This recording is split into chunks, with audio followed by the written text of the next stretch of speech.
Well, evening, fellow zombies. How are we doing? Yeah, it's taking me a long while to get to this. It's 5:20 in the evening. Still the 9th of Friday, 2026. As much information as they've got pumping out left and right about the shooting yesterday of Renee Good in Minneapolis, Minnesota. And the rhetoric happening left and right, not to mention another shooting at Portland. I know the independents have been having a field day over it. The corporate media has been trying to chew on it like crazy. Meanwhile, back at the ranch here, I've been dealing with my mama and her health issues again.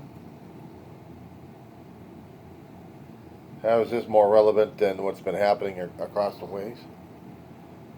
Because I've been having issues dealing with my mama and her health issues, and not dealing with the ice or anything else, and it's bullshit what's been happening.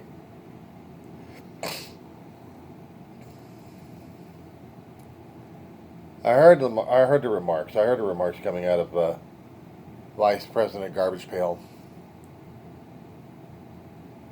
and hadn't heard anything from Naeem. Haven't heard anything from Patel, or even a dirtbag running Homeland Security.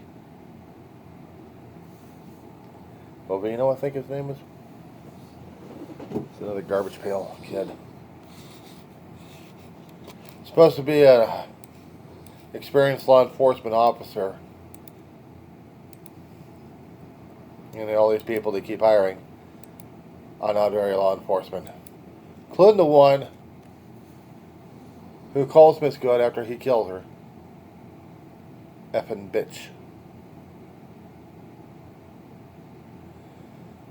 She was nice, according to the video that was being shown.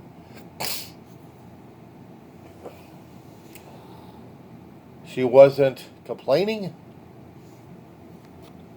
She wasn't doing anything to cause any issues, except trying to get the hell out of there. But apparently, the shooter had an issue. And he still shot her. Was it because he was having a mental breakdown because of our previous shooting he had? Or did he deliberately wanted to do this? So now we're having that issue, aren't we? And a lot of people are protesting like they had with George Floyd and other people we've lost. Because dumbass decisions. Dumbass people will get their ass reamed in courts.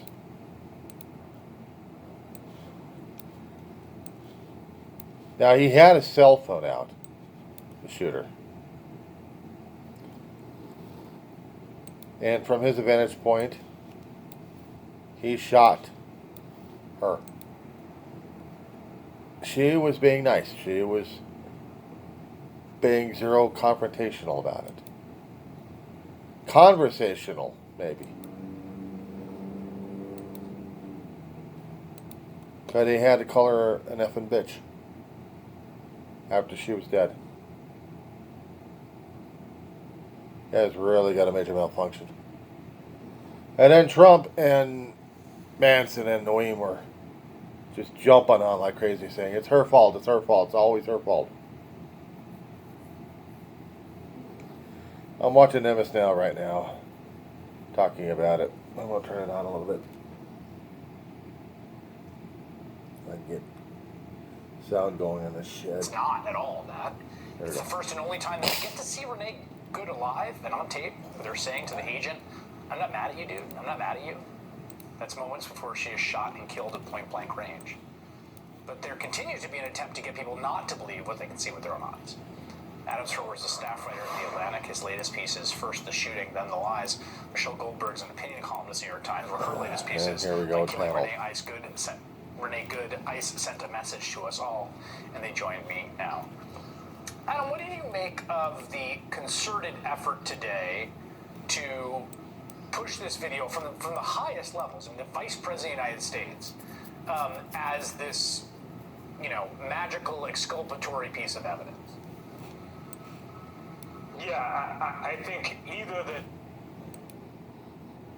And there we go with the loss of They signal. made a tremendous error in judgment in thinking that this video is exculpatory, or their position is simply that if you do not have the correct political views that is supporting Donald Trump, that the taxpayer-funded and armed agents of the United States government can kill you if they feel like it and get away with it. Michelle, the video evidence, it's one of these situations I've been in very low stakes situations, like if you've been in a sports bar or a game where like there's a replay and both sides can kind of cite it, contest it. And, you know, I've been trying to be very careful about all this. Like, I do not think that it's cut and dried at all, that, for instance, this would live up to a legal standard of murder, or that even reckless endangerment could be prosecuted. Like, I really don't know, based on what we have so far. But this vilification of her has been so intense and really unlike anything I've seen in a minute, particularly coming from, like, the highest levels of the government, including the president. Well, I mean, it obviously has precedence. You sort of see this whenever the police shoot a black man and you find out, you know, they're no angel, they're no choir boy. I mean, I think it's Adam wrote in one case it actually was a literal choir boy. Yes. But and what's striking is that the things that they're using to vilify her cannot, even in their own kind of logical framework, be evidence that she was a threat. It's more just evidence that she maybe had it coming.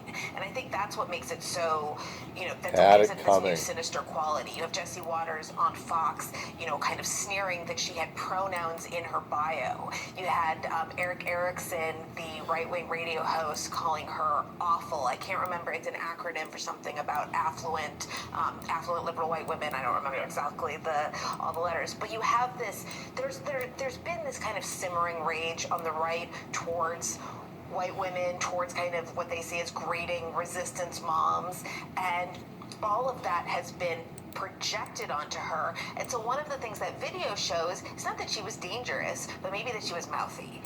Yes, I think that's very well said. There's also your point, Adam, about this kind of belief that compliance, non-compliance deserves death. And, you know, we should note here that for a long time we've had the same sort of conservatives here who said the ICE officer feared for his life, telling drivers who have nonviolent pedestrian protesters in front of them that it's okay to run them over, even pushing for legislation such as in Florida and other states that would allow that, right? So as soon as it's switched, who's in the driver's seat and who's the pedestrian, as soon as the political valence switches. But here's Congressman Wesley Hunt basically, Adam, making your point that non-compliance means that you risk death. Take a listen.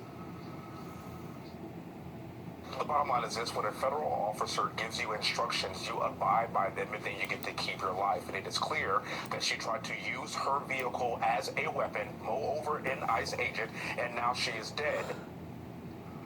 The second part, I think, is clearly not true. But that first line, what do you think about that? You abide by them and you get to keep your life. Yeah, look, their real position is if you disagree with us, we get to kill you. And I think it's interesting, however, that whatever little nub of a conscience is in his mind there is forcing him to lie about the video and say that she tried to run the man over when we can all see her turning the wheel away from the ICE agent. You know, and that kind of lie is sort of a tell. You know, like in poker, it's a tell. It says that he knows that he's making an unjustifiable argument by saying that, you know, law enforcement gets to kill you if you're non-compliant or perceived to be non-compliant, which is what he's really saying. So they have to go back to this made-up, she was an attempted terrorist, she was an attempted murderer. But their actual position is, we can kill you if you disagree with us. That's their position. The two last things she does are turn the wheel to the right and then try to drive away. There's also, when you take a step back, Michelle, like it's just like all this weird right-wing discourse on calling it like a clean shoot. And, you know, when you take a step back, right? Okay, what's the context here, right? In the context of policing, right?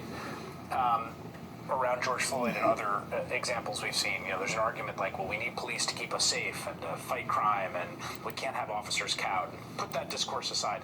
In this case, what are they going to do? What did they do a few hours after the shooting? They went to a high school in Minnesota where they started tackling people at a high school and pepper sprayed them. Like, what is being protested here is that this is absolutely nothing if you take a step back from what happened on that street with public safety for protecting people.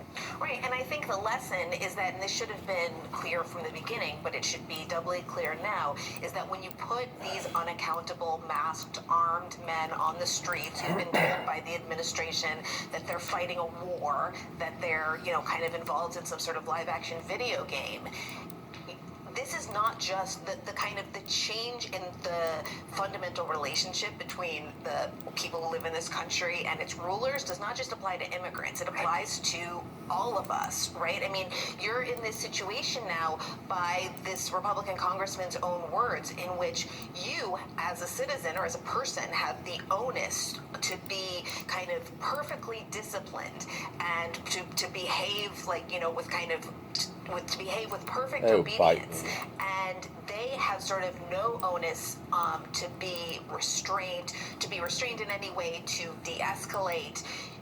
It's a climate. I mean, it's a climate that's like anathema to just being a free citizen, and it doesn't matter if you're undocumented or not. And part of the context here, which is, it's a true context when we talk about left-wing agitators, is there's a huge organized effort by ordinary citizens to disrupt what ICE is doing. Right, and that's what they are trying to, I think, overtly intimidate people from participating in. I mean, yes, Exactly. all over this country, wherever ICE has turned out, you've seen ordinary people turn out to peacefully document the people that they're snatching so that there's some record of their arrest, and also to videotape them, in part because when they don't videotape them, they are able to get away with kind of unspeakable things. And to use their First Amendment right, Adam, to tell them to take a walk and tell them they're not welcome, which is constitutionally protected. Here, I want to play you this quickly. This is the sort of menacing threat that comes from an ICE agent today to women doing the exact same thing. Take a listen.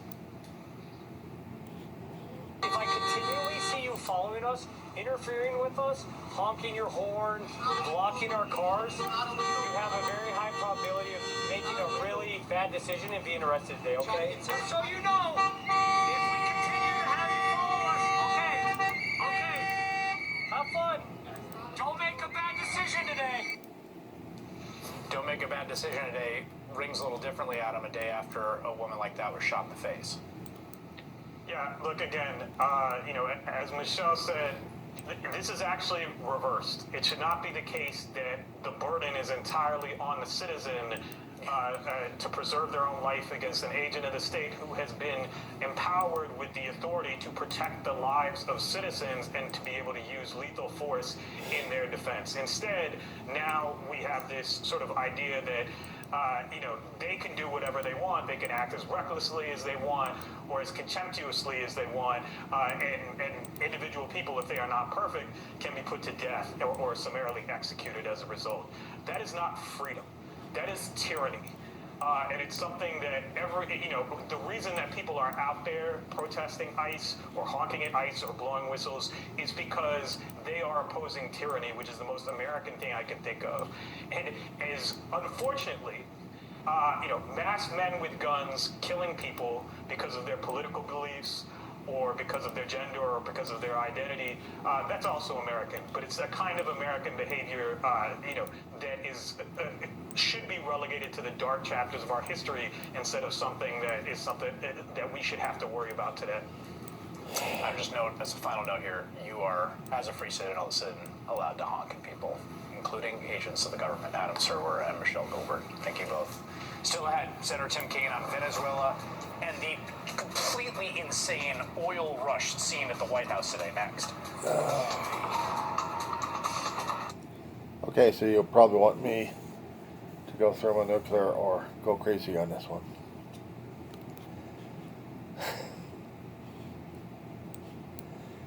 A couple of days ago, I was just dealing with my own damn stuff with my health issues, worrying about that, and then while in the ER, waiting for my foot to be looked at. Yeah, just looked at, nothing done with it. That was it. Over to Davie Hospital, nothing done. Just let the store be open. During that time, they were talking about the shooting. During that time, they had videos concerning about the shooting of Good. And I wasn't paying attention to it. I was too damn tired. So in the middle of the night, while I'm decompressing from what the hell happened and trying to think what's going to be happening for the rest of the week or the rest of the month, I'm looking at it and I'm thinking, you gotta be kidding me. Not again. Trump's making this personal. He's making it more political, but more personal. He takes revenge on Colorado because Lauren Boebert didn't vote Trump's way or support him in any way, shape, or form.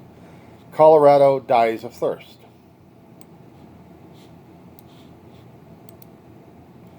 That should have been a headliner being talked about like crazy, but it got buried.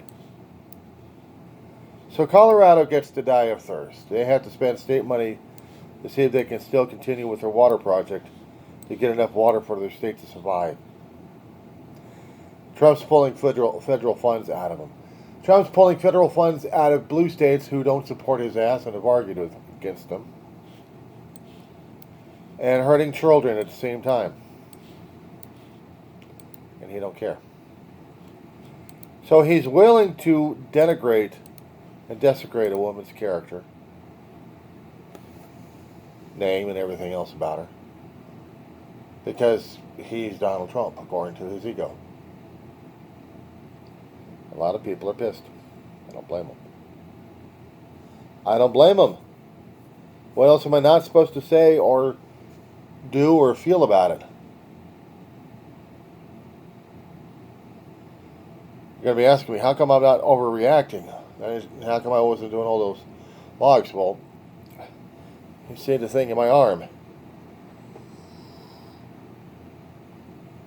She had something wrong with her gut, and she had been going off the deep end in my apartment.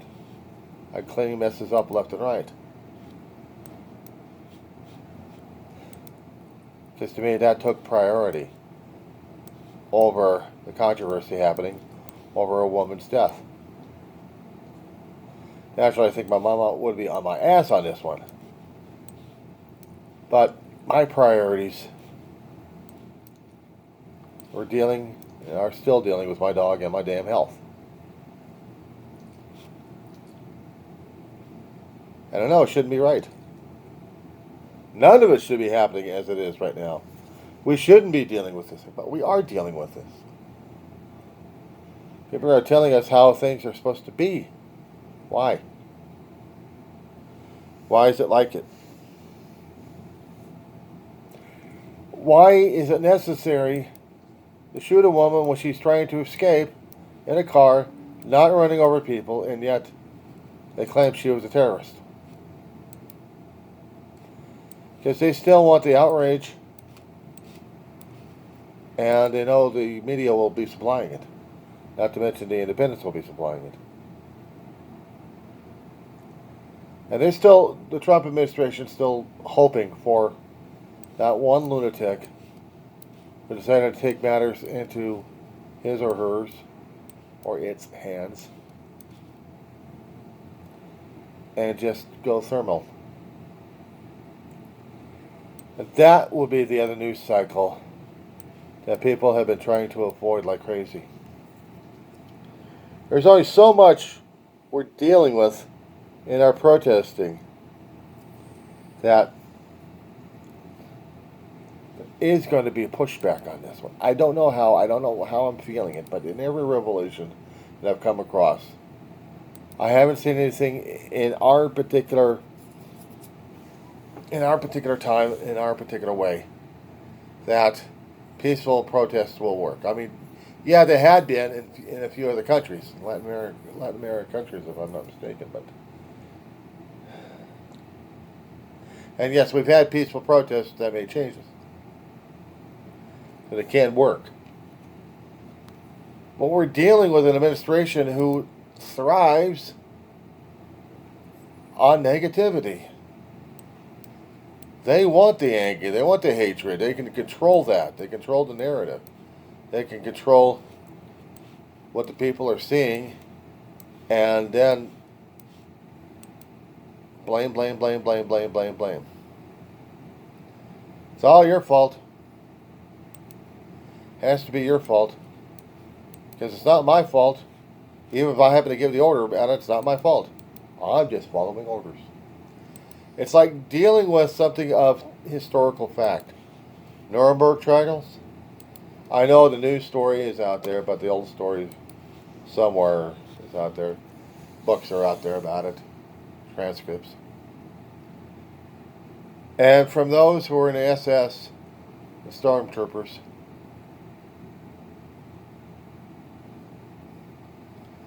I was just following orders was the standard line. Yeah, and how many of those guys got convicted?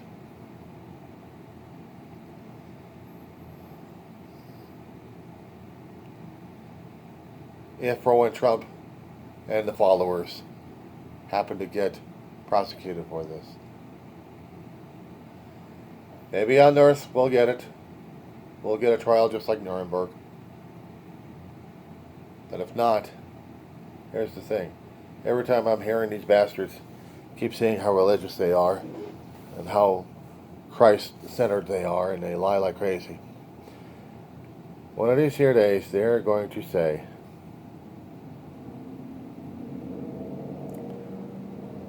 that I was just following orders and what's not my fault. But you're the one that made the decision. You're the one that made the actions. Yeah, but I was given orders. You know how many times I kept saying on my videos? Accountability, transparency, and responsibility. I have to be. Of my own self, my own actions. And to prove to people I'm just as capable and honest as much as I can. And I'm screwed up in the head. More ways than one right now. I'm tired as hell. I want to go back to bed. I want to sleep. And some things I may not be able to get past. This is the thing called shit's happen, I think. I didn't do enough to keep the Trump and his party out of office. And I'm pushed to where the Trump party wants me to respond violently to them because this is what they feed upon. They're succubuses, they're vampires. I don't know what the hell I would call them. There's too many terminology to describe these soul suckers. And they want this. They feed upon it. They need it. Feed their own damn egos. Too bad there wasn't antibiotics for this kind of behavior. Maybe some kind of medications for them. But I don't know how to get rid of the soul sickness in them.